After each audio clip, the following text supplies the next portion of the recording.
क्रांति ट्रेन में IRCTC के वेंडर दीपक सिंह, जो कि 12वीं तक पास हैं, लेकिन उनके विचार बहुत महत्वपूर्ण हैं, क्योंकि ट्रेन में ये चाय, कॉफ़ी, बिस्किट, स्नैक्स इत्यादि यात्रियों को बेचने का काम करते हैं। दीपक ने बातचीत में बताया कि देश में प्रधानमंत्री और मुख्यमंत्रियों सहित नेताओं को क्या करना चाहिए। आइए मिलते हैं दीपक सिंह से और उनकी विचारधारा के बारे में आप लोगों को बताने का प्रयास करेंगे। दीपक, आप ये बताएं कि आप जो ट्रेन में ये सब सामान बेच रहे हैं, इससे जो है कितने पैसे आपको एक महीने में मिल जाते हैं? इससे सर हमारा कुछ भी भला नहीं हो रहा है। इससे हमारे मतलब केवल अपना रोजी रोटी चल पा रहा है। इसके पहले हम लोग मतलब जब सैलरी थी तो कुछ कमा लेते थे। आज ऐसा पोजीशन है कि 8% 7% कमीशन पे काम करना पड़ रहा है। इसके बावजूद खाने की और हर चीज़ की दिक्कत, पैसेंजर मतलब प्रॉब्लम है। आज स्टेशनों पे देखो सारे स्टॉल खुले हुए, सारे वो खुल गए हैं, और गाड़ी में अगर खाना चला दिया जाए तो कौन सी दिक्कत है?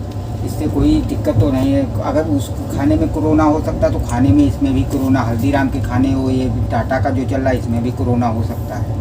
अच्छा, ये जो ट्रेन में टिकट के साथ खाना मिलता था, यात्रियों को खाना और नाश्ता सर्व करते थे, तब स्थिति आप लोगों की ज़्यादा अच्छी थी? तब ज़्यादा अच्छी थी। उस समय हमको सैलरी भी मिल रही थी, और आप लोग भी मतलब अगर अच्छी सेवा पानी हो जाती थी तो 10-50 दे के जाते थे। तो आज ये ऐसी पोजीशन है कि अपना ही खर्चा, मतलब घर का तो बात छोड़ो, अपने ही खर्चे पे ही मतलब नहीं हो। अच्छा, ये कोरोना काल के बाद से आप लोगों की सैलरी बंद कर दी गई, सिर्फ कमीशन मिलता है? केवल कमीशन पे ही काम करना पड़ता है। तो जब कमीशन पे काम करते हो तो स्टेशन पे जब दुकानें खुल गई हैं और ट्रेन में जो है सप्लाई उस तरह से नहीं हो रही है जैसे आप लोग वेतन पे करते थे, तब तो समस्या हो रही है। तो सरकार को इस नीति पे जो है पुनर्विचार करना चाहिए। सरकार को विचार करना चाहिए। सरकार पता नहीं क्या सोच रही है, जो अभी तक मतलब इस खाने को लेके मतलब नहीं कुछ किया है। और बाकी हर जगह पे देखो तो स्टॉल पे मतलब स्टॉलों पे खाना बन रहा है, बिक रहा है, वो हर जगह सब सारी। तो आपके हिसाब से कोरोना का बहाना लेके आप लोगों को एक तरह से परेशानी पैदा हो रही है, और सरकार तो पूरे देश में खोल दिया है, कोरोना की वैक्सीन भी आ गई है। वैक्सीन भी आ गई पूरे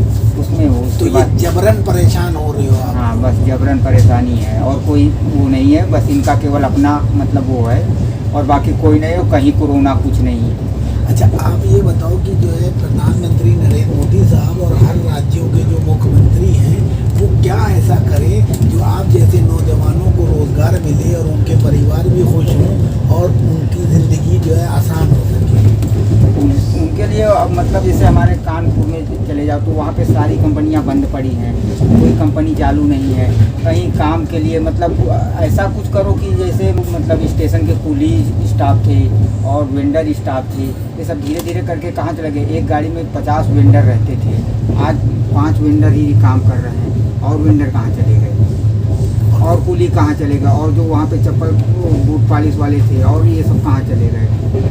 तो सरकार की नीति ऐसी नहीं है कि आप लोगों को रोजगार ईमानदारी से मिले, आप लोग मेहनत करना चाहते हो? लेकिन मेहनत हम लोग करना चाहते हैं, सब बात है। हम लोग यहाँ सुबह 4 बजे उठते हैं, रात 11 बजे तक का बेचते हैं। मेहनत तो करते ही हैं सब, सारा दिन सारा मतलब। अच्छा, सरकार को और क्या क्या काम करना चाहिए? जैसा अभी आपने पहले बताया था, वो प्राथमिकता क्या होना चाहिए वो बताओ। सरकार की प्राथमिकता सर्वप्रथम शिक्षा, स्वास्थ्य और देश की सड़कें, इससे हमारा यातायात मतलब जो सुचारू रूप से अच्छे तरीके से मतलब वो रहे, वो तरीके से मतलब नहीं। देश की शिक्षा व्यवस्था अगर खराब होगी तो और मतलब व्यवस्थाएं खराब होती जाएंगी। अच्छा, अगर पूरे देश में लोग कानपुर, लखनऊ, छोटे शहरों से दिल्ली, मुंबई, कलकत्ता और सब जगह जाते हैं, अगर वहीं विकास हो तो कैसा रहेगा तुम्हारा? तुम फिर कानपुर से तो नहीं आओगे? कानपुर से हम काम करने के लिए हम मुंबई क्यों आएंगे? हम दिल्ली क्यों जाएंगे काम करने के लिए? हमारा वहीं अगर विकास होगा तो हम कानपुर में ही काम करेंगे, अपना कानपुर में ही रोजगार करेंगे। लेकिन वहाँ तो कोई बंद पड़ा है सारा, वहाँ से हम लोग यहाँ काम करने हैं तो यहाँ भी हम लोगों को वही 200-400 रुपये मतलब बहुत मुश्किल से तैयार करनी पड़ती है। रेलगाड़ी को अब प्राइवेट किया जा रहा है निजी हाथों में, तो तुम्हें कैसा लगता है? ये कदम सही है सरकार का? ये बहुत गलत कदम है, ये बहुत गलत कदम है। इससे देश के हजारों नवयुवक को सबकी रोजी रोटी चली जाएगी और कोई कुछ नहीं व्यवस्थाओं के मतलब परिवर्तन होगा।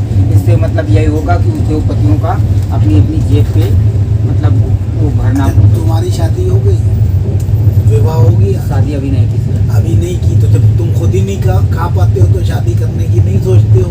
हाँ। माँ बाप क्या कहते हैं तुम्हारे? बस वही चीज़ है, हमने अपने मतलब सर्कुलेशन पे कोई मतलब काम नहीं अगर वो किया है तो हम इस उद्देश्य से मतलब ये सब व्यवस्थाओं पे अच्छा, मतलब आपको अगर मोदी जी से मिलने का मौका दिया जाए तो आप उनसे क्या बात कहोगे पहली बार में? मतलब व्यवस्थाओं की कि हमारे मतलब जो काम चल रहा था सुचारू रूप से वो काम सारा बंद हो गया है। अब हम लोग अगर काम करना चाह रहे हैं तो कहाँ हम लोगों को काम दिया जाए या किस तरीके से हम लोग मतलब आगे की वो काम अपना यापन करें। अच्छा, ज़िंदगी जीने के लिए तुम्हें थोड़ी बहुत जो वेतन चाहिए है, कितने में तुम गुजारा बसर अपना आसानी से कर लोगे? तुम क्या सोचते हो? कम से कम कितना भी वो हो तो कम से कम 15,000 रुपये मतलब महीने की, क्योंकि महंगाई के हिसाब से अगर देखे जाए तो 15,000 रुपये, लेकिन 15,000 रुपये से हम लोग मतलब अपना काम महीने का चला सकते हैं। हम लोग इतने मतलब वो तो नहीं, अभी 15 भी नहीं कमा पाते? अभी 7 और 8 कमाना मुश्किल है। और पहले ठीक थी? पहले ठीक थी, पहले हम लोगों को हमने बोला ना कि पहले जैसे फैमिली किसी की आ रही है, बच्चे को दूध दे दिया या खाना दे दिया, नाश्ता दे दिया, तो हर कोई 10-50 रुपये 100 रुपये दे के जाता था। आज ये पोजीशन है कि पैसेंजर की टिकट भी में किराए में इतना मतलब महंगा है, पैसेंजर तो सामान भी मतलब वो हर चीज़ वो है, पैसेंजर कैसे मतलब हम लोगों से क्या करेगा, क्योंकि हर ब्रांडेड खाना है। हल्दीराम का दाल चावल खाना है, 150 का खाना है, वो उस खाने को पैसेंजर मतलब वो उसमें हमको 160 थोड़ी देगा दाल चावल का।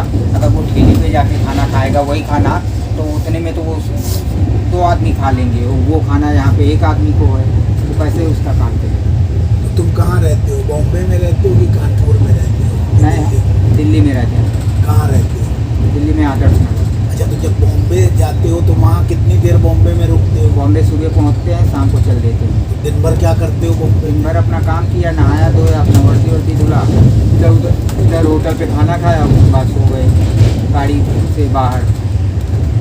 अच्छा, तो तुम्हारे घर में और कौन कौन है? घर में मम्मी पापा भाई। वो क्या करते हैं? पापा किसानी करते हैं, अच्छा, किसानी करते हो। भाई क्या करता है? भाई वो घर पे ही मतलब पढ़ाई कर रहा है, वो घर पे ही रहता अच्छा, है। तुमने पढ़ाई इंटर तक ही क्यों की? इंटर तक सर थोड़ा सा घर की स्थिति ना मजबूत होने से, इसलिए आप उस वजह से। अच्छा, अगर भारत सरकार और उत्तर प्रदेश सरकार और राज्यों की सरकारें शिक्षा का फ्री कर दें तो क्या तुम अभी और आगे पढ़ोगे समय निकाल? हाँ सर, पढ़ाई तो और आगे करेंगे, पढ़ाई तो कभी व्यर्थ नहीं जाती है। उसके साथ साथ अपना मतलब काम भी कि जो हम मतलब नहीं हमको उतनी सैलरी से हो तो हम अपना थोड़ा सा सैलरी भी अपना पढ़ाई लिखाई का भी वो। अच्छा, कोरोना काल में तुम्हें किसी तरह से किसी NGO या IRCTC या सरकार से किसी तरह की आर्थिक मदद मिली? कोई मदद नहीं मिली। प्रधानमंत्री जी ने और मुख्यमंत्रियों ने तो जो घोषणा की थी कि जो है हम अनाज भी दे रहे हैं और लोगों को जो है आर्थिक तौर पे भी मदद दे रहे हैं, तो तुम्हें कहीं से नहीं मिली? तुम्हें तुम्हारे रिश्तेदारों को, घर वालों को? नहीं, अब और लोगों को मिलेगी, लेकिन हम लोग जो मतलब यहाँ से जिस कंपनी में हम काम कर रहे थे वो कंपनी भी मतलब आज धीरे धीरे करके डाउन हो गई, बंद हो गई, गाड़ियाँ नहीं मिल रही। तो धीरे धीरे करके वो भी इस गाड़ी का 28 मतलब काम है, 28 के बाद बंद हो जाएगी। ये हम लोगों को इधर उधर मतलब भटकने पड़ते हैं। 28 मार्च के बाद ये गाड़ी नहीं चलेगी? नहीं चलेगी, लेकिन ये कंपनी की नहीं रहेगी, जैसे आपके अंडर में हम काम कर रहे अच्छा, हैं। IRCTC, अच्छा, जो जिस ठेकेदार है उसका ठेका नहीं रहेगा? हाँ, बात पानी चाहिए सर, पानी। तो अब ये बताओ, तुम जो एक बात और क्या चाहते हो सरकार से? आखिरी बात बताओ। सरकार से हम बस यही चाहते हैं कि जो पहले व्यवस्था थी खाने पीने की वैसी व्यवस्था चालू कर दी जाए, और वैसे पुनः व्यवस्था हो जाएगी तो हम लोगों को दिक्कत नहीं होगी, हम लोग भी खुश रहेंगे और पैसेंजर भी सारे खुश रहेंगे, और हमको और कुछ नहीं चाहिए। बस लास्ट